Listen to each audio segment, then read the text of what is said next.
Assalamualaikum warahmatullahi wabarakatuh. Mitra Muslim, apa kabar Anda di pagi hari ini? Senang sekali saya Raga Satria pagi hari ini bisa jumpa kembali menemani Anda dalam program kajian Fajar Motivasi Al-Quran. Yang mengambil motivasi dari Al-Quran surah Al-Mu'minun ayat yang ke-1 dan 2 atau 2 ayat pertama ya Mitra Muslim.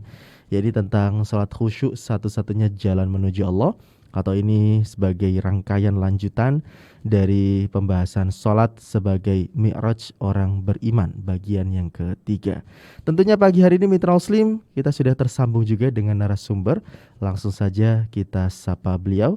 Ada Ustadz Muhammad Junaidi Sahal. Assalamualaikum Ustadz. Warahmatullahi wabarakatuh. Ya, Mas kabar baik Raga. Ustadz ya, pagi hari ini sehat Ustadz? Alhamdulillah. Alhamdulillah sehat, tamam. Alhamdulillah. Baik Mitra Muslim dan juga Ustadz, pagi hari ini kita akan lanjutkan kembali pembahasan kita. Dan tentunya Mitra Muslim, Anda juga bisa menyaksikan tampilan visual kami di channel YouTube Suara Muslim TV. Silakan bisa komentar di sana untuk berinteraksi bersama kami, bertanya ataupun sekedar menyapa. Baik Ustadz, kita lanjutkan pembahasan kita Ustadz ya, masih mengenai sholat khusyuk, satu-satunya jalan menuju Allah. Kemarin sudah dijelaskan beberapa level sholat khusyuk, ada yang standar, ada yang medium gitu Ustadz ya, dan ada yang excellent. Nah ini lanjutannya seperti apa Ustadz, silahkan. Baik, bismillahirrahmanirrahim. Assalamualaikum warahmatullahi wabarakatuh. Alhamdulillah, pertama kita panjatkan rasa syukur yang mendalam, terus menerus kita haturkan hanya kepada Allah Rabbul Alamin, Tuhan semesta alam ini yang telah begitu banyak memberikan kenikmatannya kepada kita, yang begitu besar, menurunkan karunia-Nya yang tak sanggup berhitung dengan nikmatnya yang luar biasa yang Allah karuniakan kepada kita. Yang bisa kita lakukan terhadap nikmat-nikmatnya adalah selalu bersyukur dengan selalu mengucapkan kalimat yang indah dan gampang kita ucapkan, yaitu alhamdulillahirabbil alamin. Yang kedua, salam dan salawat terus kita persembahkan kepada manusia yang selalu membimbing kita di dunia dan di akhirat ya, Rasulullah Muhammad sallallahu alaihi wasallam, dan semoga kita kelak bisa dipertemukan dengan beliau ya di surga. Amin ya rabbal alamin. Dan lisan harus selalu basah untuk bersalawat kepada beliau dengan ucapan Allahumma sholli ala sayyidina Muhammad wa ala ali sayyidina Muhammad. Semoga salam dan salawat kita bisa menjadi amal soleh kita yang kelak bisa menjadi syafaat bagi kita di hari akhir. Amin ya rabbal alamin. Amin. Mitra Muslim, hafizakumullah, saudaraku yang insyaallah selalu dijaga sama Allah rabbul alamin, masih berbicara tentang salat khusyuk, satu-satunya jalan menuju Allah, sebagai bagian daripada tema utama salat sebagai mi'raj orang yang beriman. Ini bagian yang ketiga. Jadi saudaraku ikhwatiddin hafizakumullah, kalau nggak salah bagian yang keempat ini ya. Ketiga Ustaz. Allah berfirman, ketiga ya? Iya. Baik. Allah berfirman di surat Al-Mu'minun ayat 1 dan 2, qad aflahal mu'minun alladzina hum fi shalatihim khashi'un. Wah, yang namanya kesuksesan Mitra Muslim, keberuntungan, kesuksesan, kebahagiaan, kemenangan, apalah istilahnya, yang penting sesuatu yang membuat kita exciting gitu ya. Apakah sukses dalam bisnis, sukses dalam usaha, sukses dalam keluarga, sukses dalam kehidupan di dunia, dan terutama sukses dalam kehidupan di akhirat. Saudaraku akhwati dinafidullah, adalah orang-orang yang beriman. Itu ternyata syaratnya apa? Alladzina hum fi shalatihim khashi'un. Tidak hanya yang beriman saja yang bisa menjadi orang yang sukses, atau tidak hanya keberimanan itu mengantarkan seorang itu menjadi sukses, tapi keberimanan yang diiringi dengan alladzina hum fi shalatihim khashi'un, yaitu yang di dalam salatnya adalah khusyuk. Salat ini memang menjadi sesuatu yang utama, sesuatu yang luar biasa, menjadi jalan menuju kepada Allah. Maka doa pertama Nabi Ibrahim itu kan doanya kan sangat populer ya Mitra Muslim. Rabbi ja'alni muqimas shalah wa min dzurriyyati rabbana taqabbal du'a. Apa kata Nabi Ibrahim? Rabbi ja'alni, ya Allah jadikan aku muqimas shalah, orang yang selalu menegakkan salat, orang yang selalu menegakkan ibadah kepadamu, yaitu salat. Wa min dzurriyyati, dan juga keluargaku, kerabatku juga, kalau bisa generasi-generasi dari diriku ya Allah, itu bisa menjadi orang-orang yang menegakkan salat. Sudah tentu salat yang bisa mengantarkan kita cepat kepada Allah adalah salat yang khusyuk, sebagaimana Al-Mu'minun ayat 1 sampai 2. Nah, kemarin kita bahas apa itu khusyuk, sudah saya jelasin ya. Dan bagaimana khusyuk ini sebentar lagi akan saya bahas ya. Apa itu khusyuk dan bagaimana level khusyuk? Nah, sebagaimana kita tahu bahwa level-level khusyuk itu ada 3 ya. Satu standar, mitra muslim, apakah kita termasuk ini? Mungkin yes ya, atau jangan sampai tidak gitu kan. Atau medium gitu ya. Yang sebentar lagi saya jelasin. Kalau yang standar sudah saya jelasin. Yang medium. Yang medium itu kayak apa, saudara? Ya minimal kita standar lah. Kalau bisa medium dan kalau bisa excellent. Yang standar misalnya kemarin kita sudah bahas yang standar ya, bahwa standar itu maksudnya syarat sah sholat itu sudah terpenuhi gitu ya, rukunnya sudah terpenuhi, protap kaifiyah sholat yang sahihat gitu ya, sudah terpenuhi gitu loh. Itu maka insya Allah ikhwatatina fillah itu sudah masuk kategori khusyuk yang standar gitu ya, khusyuk yang kita semua harus seperti itu gitu. Kalau sholatnya sudah tidak sesuai dengan sunnah, kalau sholatnya sudah tidak sesuai dengan apa yang diajarkan oleh Rasulullah Muhammad SAW, ya ini namanya prastandar. Sallu kama ra'aitumuni usolli. Berarti nggak masuk kategori hadis ini kan begitu. Kita sholat mengikuti apa yang Rasulullah sholat, gitu kan. Apa yang Rasulullah lakukan ketika sholat itu mestinya seperti itu kan. Tapi kalau kita tidak seperti itu ya berarti kita di bawah standar. Seperti contoh misalnya salat taraweh ya, entar lagi yang taraweh ya. Kan biasa rame dulu beberapa tahun yang lalu kan viral. Ada salat taraweh 20 rakaat misalnya. Itu 5 menit gitu biasa. Saya ini hidup di keluarga NU gitu kan ya.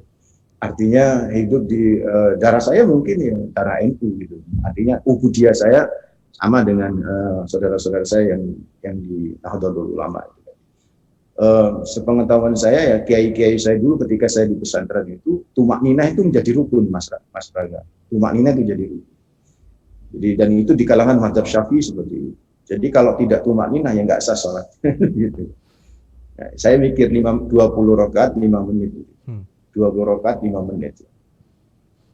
Gimana itu tumak ninahnya ini? Gimana itu tumak ninah? Ya, wallahu a'lam, saya nggak mau komentar lebih jauh. Tetapi yang paling penting, saudara ikhwatatina fillah, syarat dan rukun itu harus terpenuhi untuk menjadikan kita ini khusyuk secara standar. Kalau enggak, ya berarti di bawah standar. Ghairul maqbulah, salatnya itu tidak diterima sama Allah Rabbul Alamin. Ya, itu yang pertama. Nah, yang kedua kita tingkatkan. Kita kan nggak mau lah jadi orang-orang beriman itu standar doa. Ya. Kalau bisa kita tingkatin, karena kita juga kepingin di surga itu mitra muslim hafizahumullah kita bisa lebih tinggi lagi, lebih meningkat lagi kan begitu. Nah, gimana supaya kita bisa lebih meningkat lagi, saudara ikhwatatina fillah? Ya, ditingkatkan dengan levelnya tidak hanya standar. Apa? Level medium. Level medium itu apa? Tidak hanya sholat itu memenuhi syarat dan rukunnya, tapi kalau bisa mengambil keutamaan sholat. Nah, di antara keutamaan sholat adalah mengerti bacaan dari sholat itu. Karena mengerti bacaan membuat al-harokah sukun, al-harokah sakinah, membuat yang namanya gerakan sholat itu menjadi tenang gitu. Orang kalau memahami apa yang dilakukan itu kan berarti dia pelan-pelan gitu ya, karena menikmati. Orang kalau kemudian membaca itu dia paham apa yang dibaca, itu pasti akan menikmati. Yang buru-buru sholatnya cepak-cepuk kayak burung nyucuk panganan, ya kan? Itu bisa jadi karena nggak paham apa yang dibaca sholatnya, bacaan-bacaan sholatnya. Ustaz kok susah ya? Tidak susah. Level medium tidak susah sebenarnya. Bisa kok kita level medium. Yang penting prinsip-prinsip saja di level medium, yang inti saja. Seperti misalnya perpindahan gerakan, intiqalul harokah itu kan seperti ada Allahu Akbar, Sami Allahu liman hamidah. Ini kan. Nah, itu kan kalau misalnya nggak paham Allahu Akbar artinya apa kan? Allahu Akbar, Allah Maha Besar, Sami Allahu liman hamidah. Allah mendengar orang-orang yang memujinya misalnya gitu. Nah, kayak begitu tuh kita paham. Harus kita paham gitu kan. Terus yang kedua apalagi? Nah, yang paling prinsip itu adalah apa? Ikhwatatina fillah. Kalau kita ini minimalis ya. Kita pahami itu minimalis apa? Itu bacaan Al-Fatihah. Bacaan Al-Fatihah itu kalau bisa kita pahami mananya. Alhamdulillahi Rabbil Alamin. Segala puji bagi Tuhan semesta alam ini kan gitu kan. Sebab segala puji bagi Allah Tuhan Rabbul Alamin semesta alam ini. Ar-Rahmanir Rahim, yang Maha Rahman dan yang Maha Rahim. Maliki Yaumiddin, yang menguasai di hari kemudian. Kita harus minimal kita ngerti gitu kan. Karena kalau kita tahu gitu kan kita bisa jadi pelan dalam membacanya. Bahkan kalau kita ngerti kalau itu menyangkut azab, kita akan merasa sedih gitu kan, takut dengan azab. Ketika menyangkut ayat-ayat rahmah, ini kalau mau yang tinggi ya, yang semua ayat Al-Quran itu paham, menikmati gitu. Bahkan ada orang kalau sholat itu sampai nangis itu karena memang dia ngerti apa yang dibaca. Sebagian ulama ya, di kalangan mazhab Hanabilah itu sampai mewajibkan, jadi syarat itu jadi sampai mewajibkan sholat itu harus ngerti apa yang dibaca. Kalau sholat itu nggak ngerti apa yang dibaca, itu nggak sah. Itu sebagian ulama namanya seperti itu. Kalau mayoritas ulama ya tidak. Itu menjadi keutamaan saja supaya kita menjadi lebih khusyuk lagi. Nah, mereka yang mewajibkan itu berdasarkan firman Allah surat An-Nisa 43 misalnya. Ya ayyuhalladzina amanu la taqrabus sholata wa antum sukara hatta ta'lamu ma taqulun. Apa kata Allah? Orang-orang yang beriman, janganlah kalian mendekati sholat atau janganlah kalian melakukan sholat wa antum sukara, dalam kondisi mabuk, hatta ta'lamu ma taqulun. Karena orang mabuk nggak ngerti apa yang dibaca. Jadi kata Allah seolah hatta ta'lamu ma taqulun, sampai kamu nggak mabuk itu, sehingga kamu ngerti apa yang kamu baca. Ada hadis lagi misalnya ya, idza na'asa ahadukum wa huwa yusalli falyarqud hatta yadaba anhu an-naum. Fa inna ahadakum idza shalla wa huwa na'isun la yadri la'allahu yastaghfiru fayasubba nafsahu. Kata Rasulullah Muhammad SAW, apabila salah seorang di antara kalian ketika sholat itu ngantuk, tidur aja, baru sholat gitu. Supaya nanti bisa ngerti. Kalau orang kemudian ngantuk, dia nggak ngerti, dia lagi beristighfar atau lagi mencela dirinya. Itu kata Rasulullah Muhammad SAW. Sehingga dari ayat dan hadis di atas itu, ulama mengambil sebuah kesimpulan bahwa tidak mengerti dan tidak memahami bacaan sholat itu sama saja seperti orang yang mengerjakan sholat dalam kondisi mabok atau dalam kondisi tidur atau ngantuk. Itu ikhwataddin hafizahumullah yang berkaitan dengan standar. Jadi minimal itu ibu, bapak, mitra muslim hafizahumullah ngerti bacaan apa yang kita baca. Tapi ingat ya, mengerti bacaan apa yang kita baca itu bukan berarti menerjemahkan sholat ya. Bukan menerjemahkan sholat. Kalau menerjemahkan sholat itu mah itu anak-anak di TPQ itu kan menerjemahkan sholat dan tentang pelajaran sholat. Oke, karena kemarin sudah saya bahas kalau nggak salah ini ya. Yang ketiga, saudara ikhwatiddin hafizahumullah, ini level yang excellent. Level excellent ini yaitu khusyuk yang melampaui dua level tadi. Tidak hanya rukun syaratnya terpenuhi, tidak hanya difaham apa yang dia baca.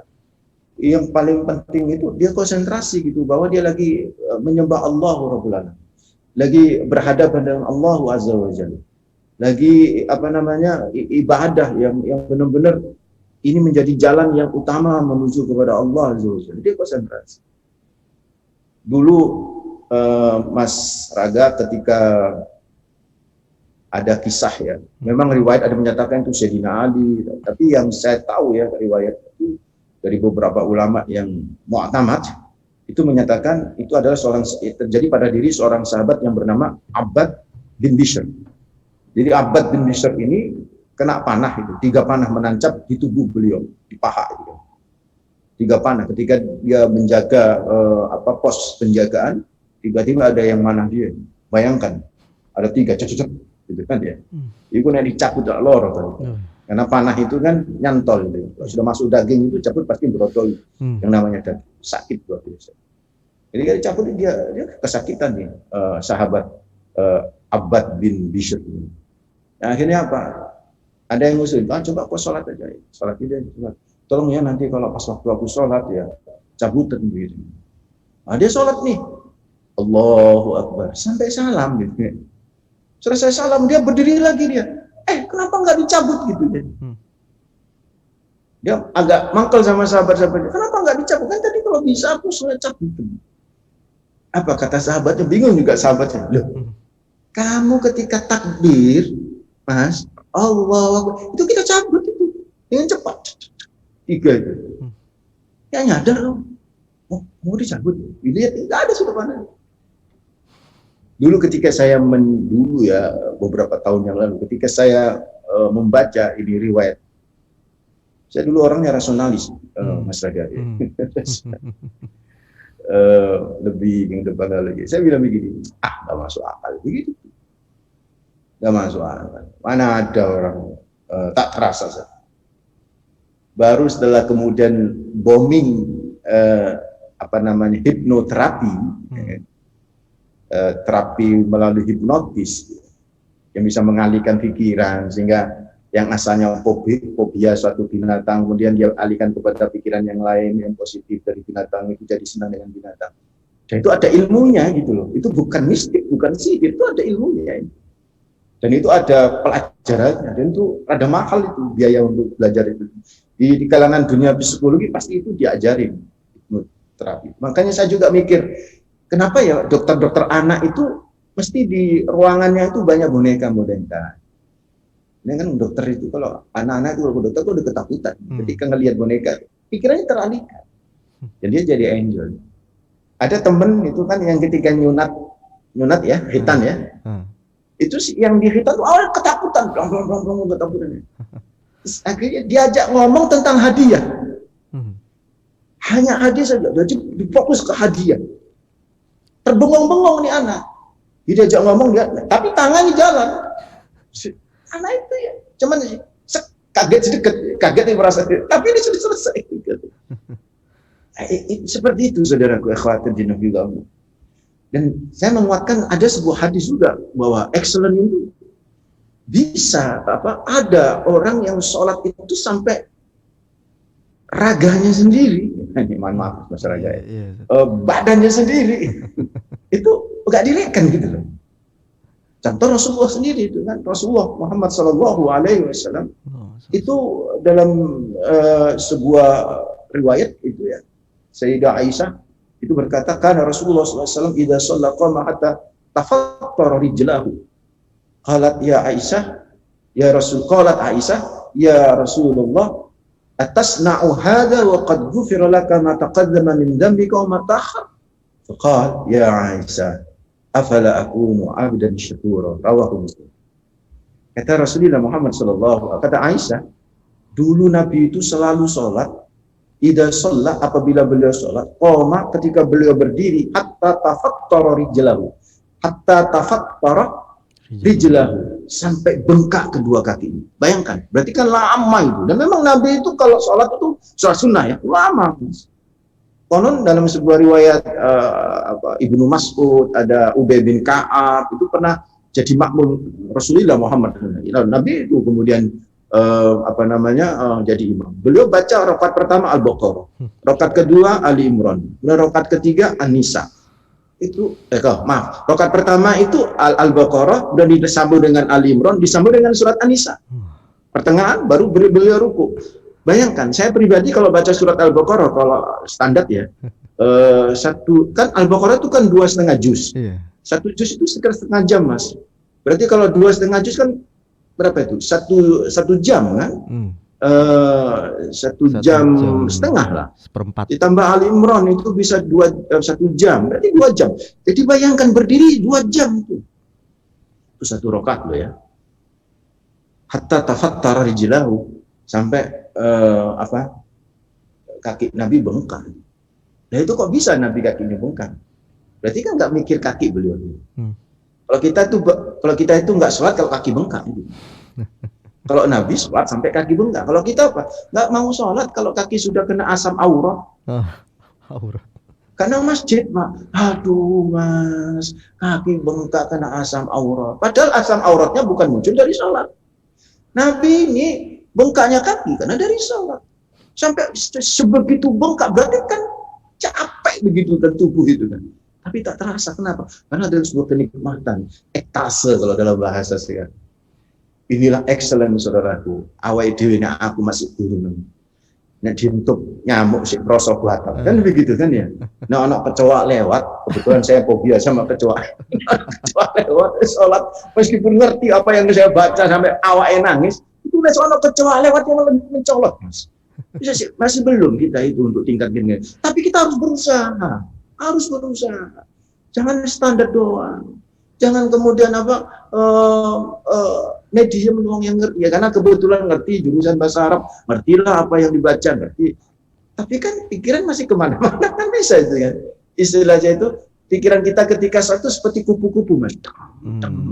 Dia terbang kemana-mana. Maka kata seorang ulama, ikat itu kupu-kupunya itu. Tarik lagi, tarik lagi, tarik lagi, kembali lagi, kembali. Ini harus belajar.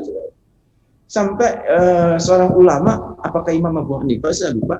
Imam Abu Hanifah itu sampai berkata begini, kalau kamu lupa sesuatu, taruh di mana, salat. Kau pasti ingat. Ya, coba ibu-ibu kan pastinya. Iki kunci dekendi. Bingung, bu deken nanti kan bingung. Coba bu sholat. Allah mikir. Oh iya, saya taruh di bufet. Yang kepikir. Karena ketika sebelum sholat nggak kepikir, tapi ketika sholat, setan tuh masukkan semua alam pikiran itu ke dalam pikiran kita. Itu beratnya kita yang tuh sampai ekstase itu berat sih. Dan saudaraku, pada pertemuan terakhir sholat khusyuk ini saya akan tuntaskan setelah segmen berikutnya ini, yaitu berbicara tentang bagaimana untuk bisa menjadi atau menggapai kekhusyuan di dalam sholat.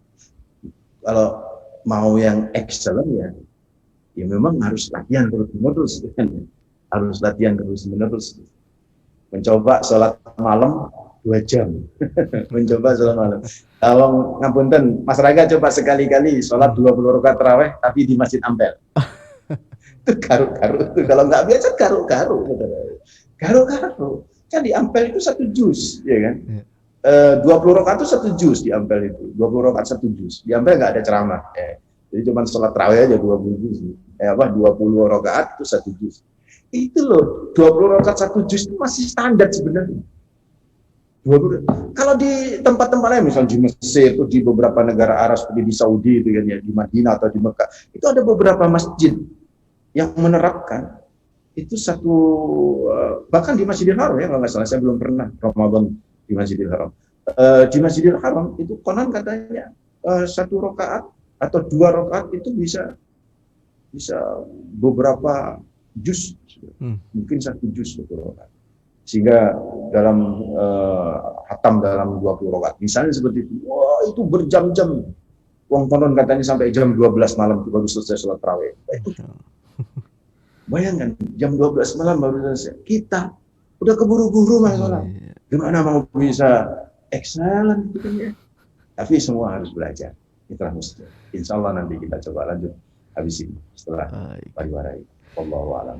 Iya baik. Kalau dari kita imamnya lama langsung kul huwailek gitu ya Ustaz. Udah nggak laku tuh. Aduh, gimana bisa mencapai excellent ya Mitra Muslim. Nah ini baru tahu juga fakta bahwasanya Ustadz Jun ternyata takut kecoa juga. Ternyata banyak ya cowok-cowok bapak-bapak itu yang takut dengan Bukan kecoa. takut mas, bukan takut, jijai. Jijai ya, jijai. Itu alasan saja itu. Baik Mitra Muslim, nanti kita sambung saja di segmen berikutnya. Tentu kami mengundang Anda juga Mitra Muslim untuk bisa bergabung bersama kami. Masih ada lanjutannya ini nanti yang paling terpenting ya Mitra Muslim, yakni bagaimana cara untuk bisa menggapai kekhusyuan dalam sholat. Silakan nanti bisa bergabung 0315624555 untuk penelpon dan juga WhatsApp di 0855300938 atau komentar saja di channel YouTube Suara Muslim TV kami. Terima kasih Mitra Muslim, Anda terus bersama kami pagi hari ini dalam kajian Fajar Motivasi Al-Quran. Dan di segmen ini Ustadz sudah ada penelpon yang masuk. Coba kita sapa dulu Ustadz ya. Assalamualaikum. Waalaikumsalam warahmatullahi wabarakatuh. Iya, dengan Ibu? Dengan Ibu Dia di Sidoarjo. Bu Dia di Sidoarjo, silakan Bu Dia. Iya. Assalamualaikum Ustadz, mau saya tanyakan terkait sholat khusyuk tadi. Terkadang kalau kita lagi sholat memikirkan yang seperti yang Ustadz sampaikan tadi, barang yang hilang atau sedangkan kita juga tidak boleh memikirkan zatnya Allah. Gimana kalau setiap sholat itu di dalam ingatan kita itu hanya berupa tulisan Allah. Jadi Jadi nggak biar kemana-mana, termasuk memikirkan barang yang hilang.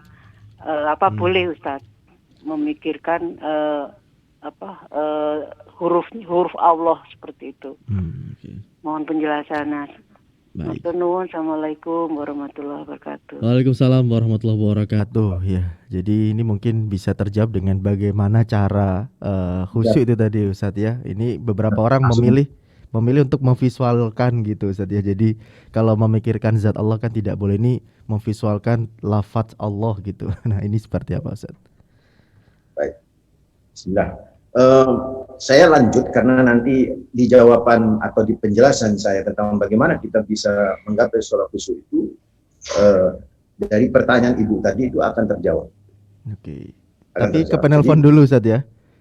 Ada penelpon. Ada penelpon lagi Ustadz. Kita tampung dulu ya. Assalamualaikum. Waalaikumsalam warahmatullahi wabarakatuh. Pak Sodikun di Krian. Silakan Pak Sodikun. Assalamualaikum Ustaz. Waalaikumsalam warahmatullahi wabarakatuh, Pak Sodikun. Begini Ustaz, sholat itu kan kita itu berdialog dengan Allah. Berarti sholat itu adalah kauli.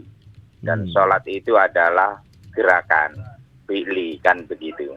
Nah, sholat itu kalau kita dialog dengan Allah, itu dialognya dialog online atau dialog offline.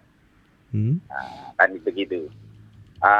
Sedangkan dalam Al-Quran di surat Al-An'am itu kan firman Allah, la tudrikul absara wa huwa yudrikul absara wa huwal latiful khabir. Pertanyaan pertama. Pertanyaan kedua,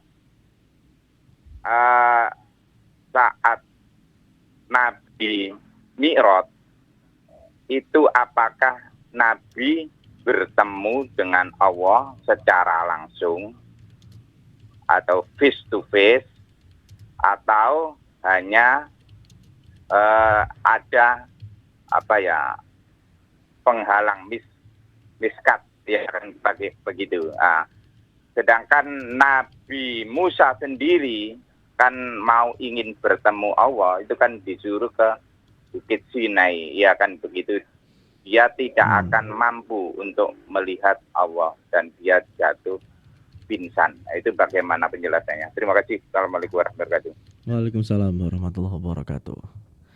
Jadi yang pertama itu Ibu dari Sidoarjo ya? Iya, Ibu Dia tadi. Bagaimana ketika sholat supaya nggak kepikiran memvisualisasi Allah dalam bentuk lafaz? Enggak.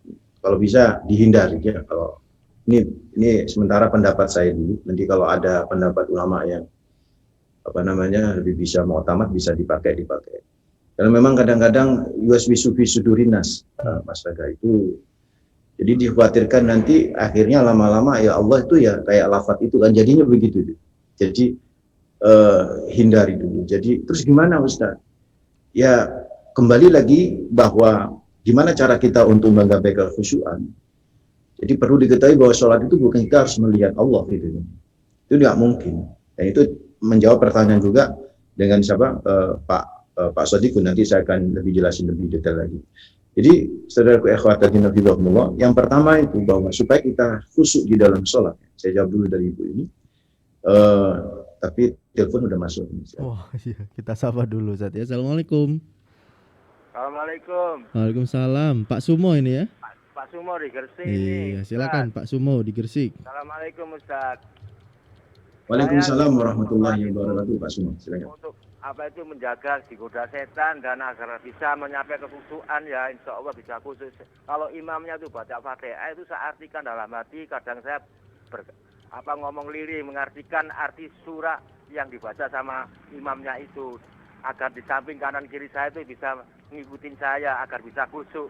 Nah, menurut Ustaz cara begitu tuh bagaimana? Apa boleh Ustaz? Gitu Ustaz. Jadi begitu imamnya baca surah seperti Fatihah, surat lain tuh saya mengartikannya dalam hati gitu Ustaz. Ya, mohon dijelaskan. Terima kasih. Assalamualaikum warahmatullahi wabarakatuh. Waalaikumsalam warahmatullahi wabarakatuh. Ya. Lanjut Jadi, dulu yang tadi Ustaz ya. Lanjut ini. Yang pertama tadi itu bahwa untuk bisa memahami atau bisa khusyuk dalam sholat itu bukan melihat Allah, tapi pahamilah sifat-sifat Allah. Ada telepon lagi ya?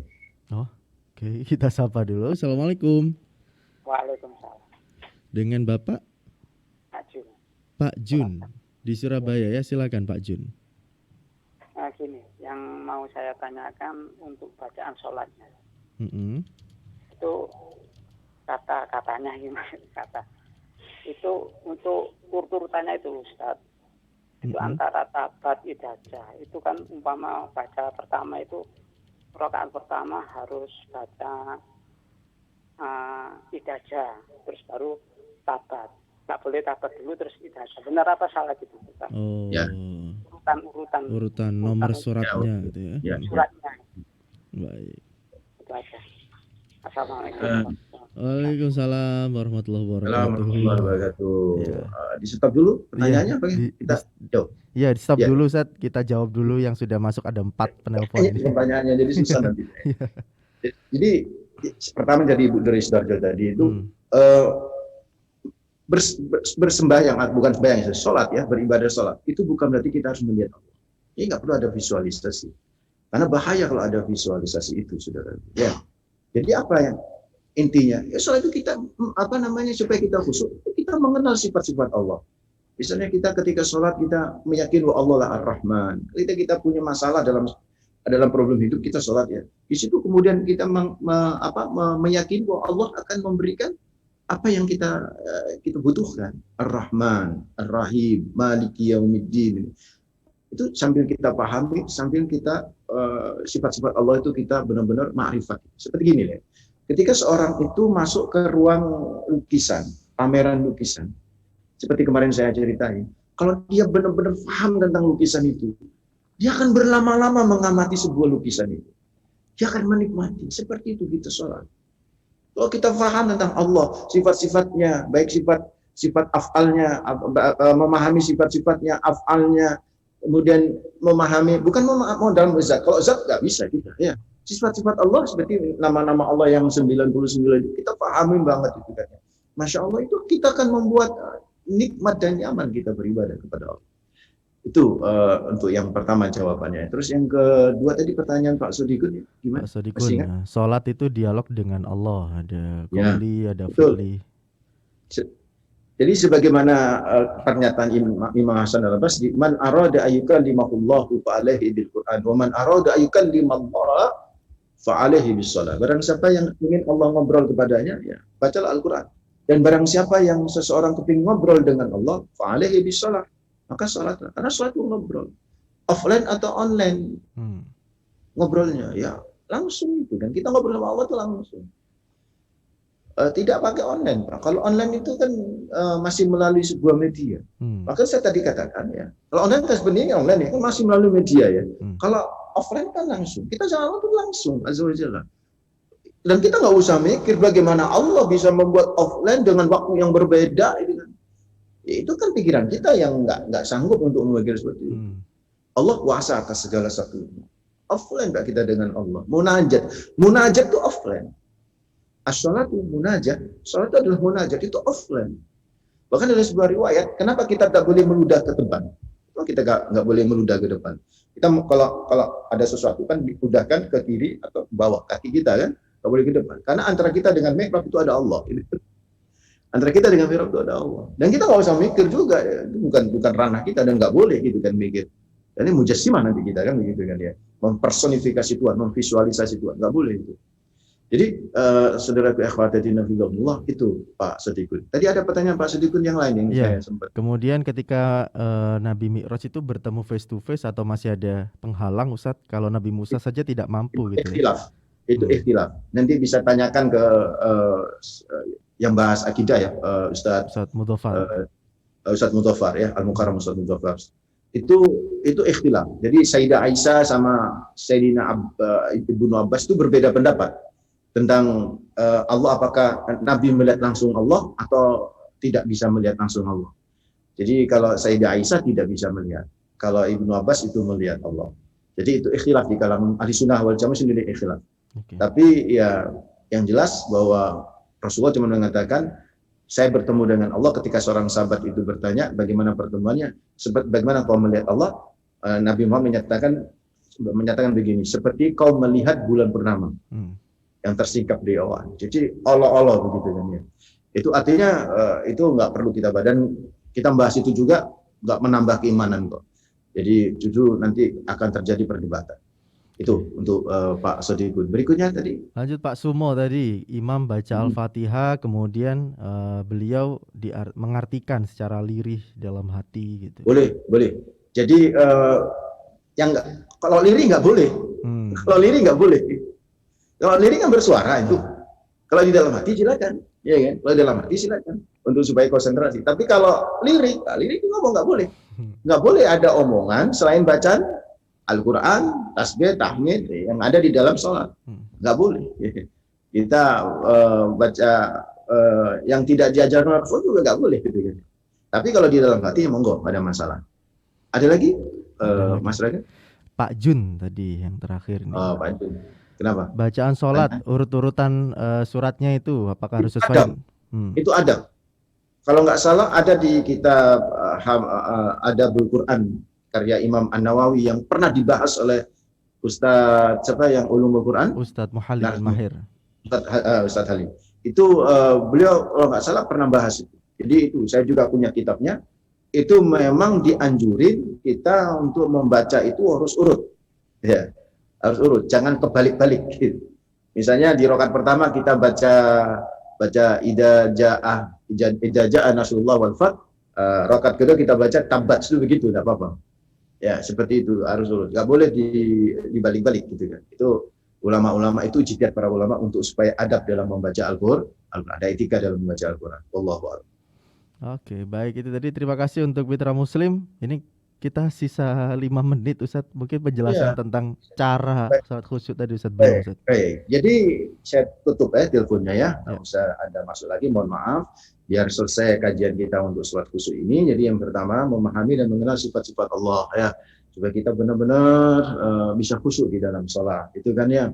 Seperti orang yang melihat lukisan, kalau dia paham dengan lukisan gitu kan ya. Kita akan berlama-lama dalam melihat lukisan itu. Karena itu mitra muslim, bagaimana cara memahami sifat-sifat Allah yang ngaji kan begini kan ya.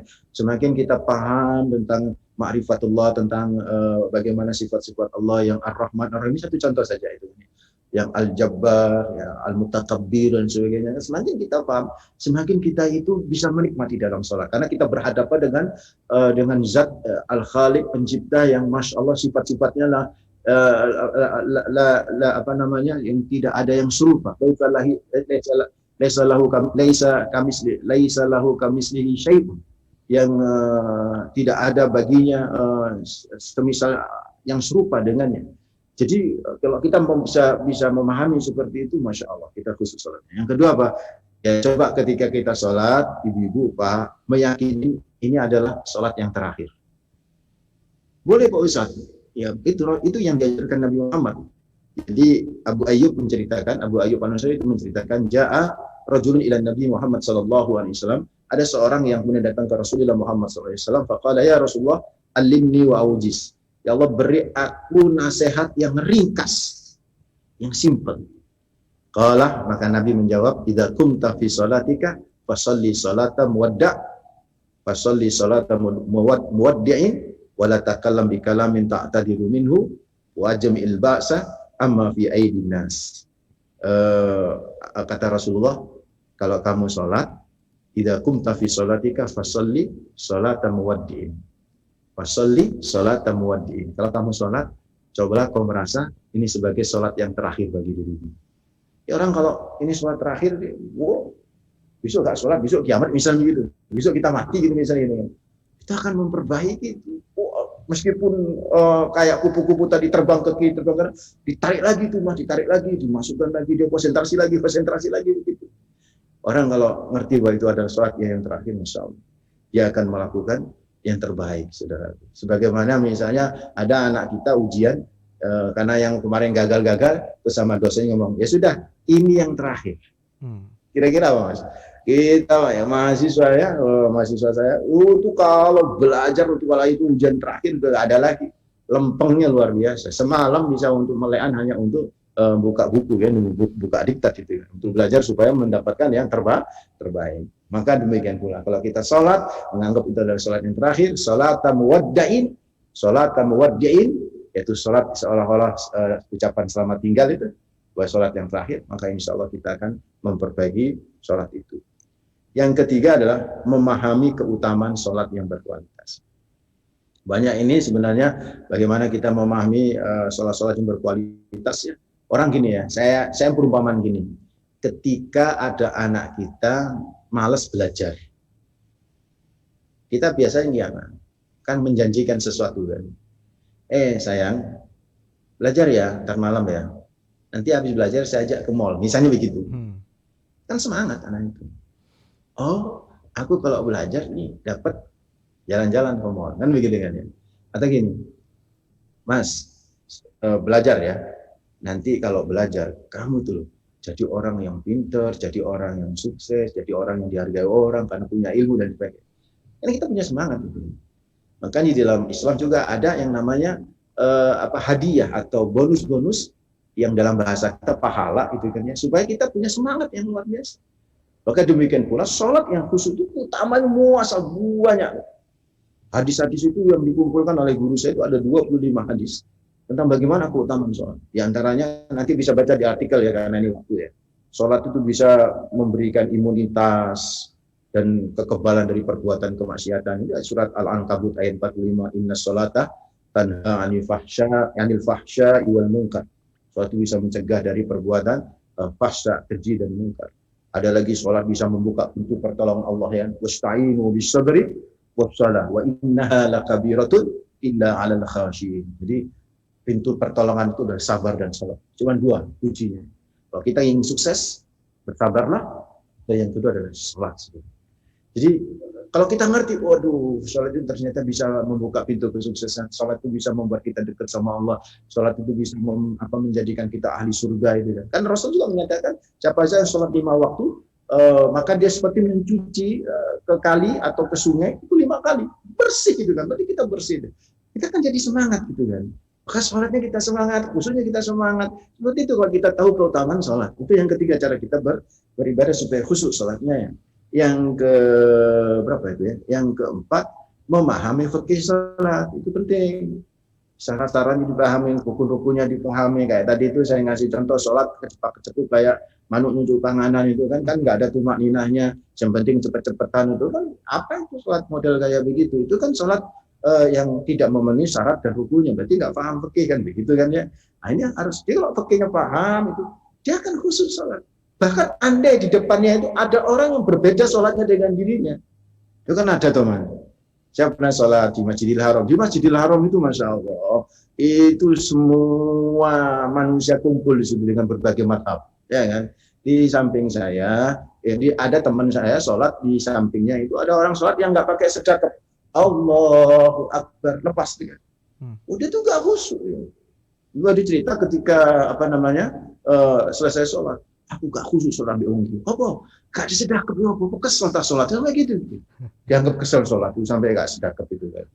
Sampai itu makanya belajar Thomas, supaya sampai itu nggak terlalu mikirin gitu perbedaan itu, karena itu sudah ada pendapat yang kayak begitu. Imam Malik misalnya melepas ya irsal yad itu melepas tangan. Jadi saudaraku ikhwata dinillah, kalau kita ngerti fikih, insya Allah kita akan bisa memahami perbedaan. Dan itu kalau kita sholat dengan orang yang berbeda pun kita nggak ada masalah. Misalnya ada orang kita makmum mas, terus ada orang sholat tahiyatul akhir nggak duduk tawarruk, duduknya iftiros ya. Itu sudah kita bingung, aduh gak sah sholat ini, imamnya gak sah, lawe tidak masuk sah gitu. Kan gak khusyuk jadinya begitu kan. Lalu gak ngerti gitu loh sholatnya, fikihnya gak paham. Kalau kita ngerti fikih, insya Allah tenang kita sholat itu. Penting itu ilmu itu kan ya. Dan yang terakhir, saudaraku, terus berusaha untuk mencapai kekhusyuan. Seperti seseorang yang mencari channel radio Suara Muslim Surabaya. Dulu itu ada model radio yang pakai putaran mas. Kalau sekarang kan otomatikal ya kan ya. Cek, cari sendiri ya. Kalau dulu kita bunyi itu kan. Kita mencari channel kan. Cek, nyampe lah 93,8. Wah, langsung suaranya jernih. Kan kita. Seperti itu kita berusaha untuk mengkhusyukkan diri dalam sholat kita. Terus berusaha cari channelnya, hubungan Anda dengan Allah yang pas itu kayak apa. Maka kalau sudah pas, istilahnya apa Mas? Stay tune, ya Pak? Ya, stay tune, Ustaz. Stay tune. Tetaplah kau di situ. Kata Rasulullah, faida arafta falzam. Itu Nabi itu. Faida arafta falzam. Kalau kamu sudah ketemu nih, sudah tahu nih, channelnya sudah tahu nih, udah nyaman nih, falzam. Teruslah lakukan. Stay tune di situ. Kalau Anda sudah merasa bahwa radio Suara Muslim Surabaya ini channel yang bermanfaat, stay tune terus di situ, saudara. Sebagaimana kita stay tune juga dengan Allah, ketika kita sudah connecting dengan Allah Rabbul Alamin melalui salat khusyuk. Mudah-mudahan saudara ikhwatadina fidahullah, sedikit yang sebenarnya masih banyak ini, tapi saya tuntaskan di hari ini. Mudah-mudahan nanti kita akan bertemu lagi, izinkan sama Allah untuk bisa materi yang berikutnya dengan tema yang berbeda, dan mudah-mudahan setelah ini kita bisa sholat yang lebih khusyuk lagi. Amin. Sehingga kita stay tune dengan Allah dengan channel yang bersih. Kita langsung menuju Allah, dan ini jalan yang pertama bisa menuju Allah, yaitu salat khusyuk. Aqulu qouli hadza astaghfirullah li wa lakum innahu wal ghafurur rahim. Mohon maaf. Assalamualaikum warahmatullahi wabarakatuh. Waalaikumsalam warahmatullahi wabarakatuh. Terima kasih Ustaz atas pencerahannya pagi hari ini, dan demikian Mitra Muslim pembahasan kita pagi hari ini, salat khusyuk satu-satunya jalan menuju Allah. Salat sebagai mi'raj orang beriman bagian yang ketiga. Alhamdulillah sudah tuntas kita bahas.